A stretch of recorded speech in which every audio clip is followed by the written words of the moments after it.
Alright, so taking a look at a, I think, very affordable router if you can't afford more expensive options. And this is a AC1200. I'm currently using an AC1750 Archer C7 from TP-Link, and it's always nice to have a backup or spare in the event of failure and you don't have to wait or go run out and buy one. So I just wanted to show you really quickly what you get with this package. Of course, you get your Ethernet cable, your power, a very simple little user manual or get started guide, whatever you want to call it. So that's all to be expected. Of course, the box here, which has a lot of the different information, parental controls, QoS. Of course, you have the dual band, 4 external 5 dBi antennas, and on the back here, multi-language. You do have WPS, so that's very quick and very easy for a lot of people to set up. I don't think it gets a whole lot simpler to set up than this. You can use your cell phone, a tablet, your PC, your Mac, whatever you like. And as you can see, the 4 external antennas, plenty of adjustment range to set up these whatever way you want. If you have this hanging on the wall like this or sitting on a desk, you have some options available. You have your power, you have your 4 hardwired connection indicator, your internet, your WPS, and your 2 and 5 gigahertz radio. So all of those are going to be designated by the LEDs here in the front. Of course, you have some ventilation on the bottom, plenty of ventilation. You also have the ability to hang this up, and then of course you have your default SSID network names, your Wi-Fi key, your default IP address, as well as your MAC serial number, model number, and such. On the back you have a USB port, so if you want to put a thumb drive or even a small hard drive on this to share with your network, you can do so. Your input from your cable or DSL modem, the 4 externals that will go to whatever devices you want to connect physically to the actual router, your WPS button for quick and easy wireless protected setup connectivity options, your reset button, which takes about 8 seconds to reset if you decide to reset it, or you can do it within the router interface, generally with most routers, but I haven't looked for that option in this one at this point. And then of course your power connection. So overall, not a whole lot there that you don't expect to see, but basically I'm going to go ahead and get this set up, do some speed test wirelessly, and do a comparison between the current Archer C7 and this in the same location, about let's say 60 feet, 70 feet, maybe 80 feet max, roughly from the actual source to the destination, and that's going to be through multiple walls and such. So we'll see how that operates, and then we'll do a speed test with a directly connected desktop as well, just to see what we have, if there's any major difference that we notice in that. And other than that, we'll take a look at the menu options and setup options this has, or at least speak about those, and see what options it has or doesn't have that I feel it should or shouldn't have. I mean, I guess it depends on your particular usage and your particular desires as far as what you are looking for. One of the nice things about this, of course, like I said, a lower price tag, but typically most devices have about a 1-year warranty. Some have 18 months. This carries a 2-year warranty, so that is somewhat attractive. Not a name I'm familiar with, honestly, and I usually tend to go with bigger name brands, but the opportunity to check this out became available. It seems like it might have some nice options available, and the 2-year warranty is definitely an attractive additional option that's not typically seen. So that's pretty much it.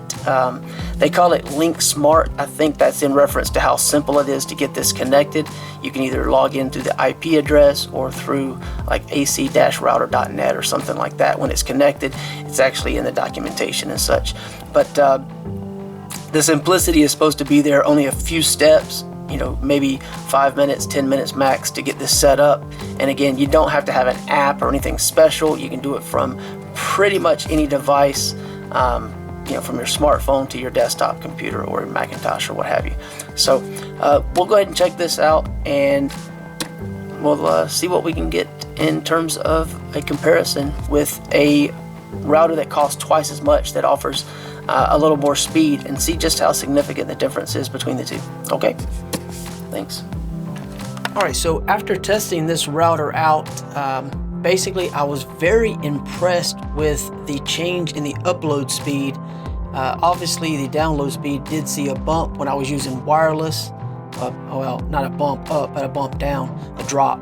So basically I was just really impressed with the actual interface. Uses OpenWRT, it seems, which gives you a lot of different options, some of which I hadn't expected. So I was pretty impressed with that as a whole. And basically we'll just go through and you'll see a little video just kind of showing you all the different menus and options that the router has as far as the software interface goes.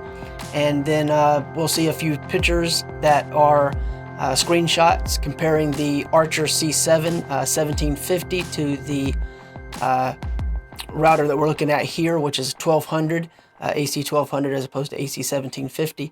And you can see the exact same laptop in the exact same location with both routers sitting side by side. So pretty comparable in that sense, and hopefully this will give you some idea what to expect from the router as a whole. So I don't know about the long-term life span this thing will have, but as a backup router, I really like the options, and it may even become my primary with some more testing. Okay, so hopefully that is helpful. All right, thank you.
To be more precise and clear, the actual change is not directly related to the router itself as far as the speeds go, but also because when you disconnect the router, it's a good idea to disconnect the cable modem.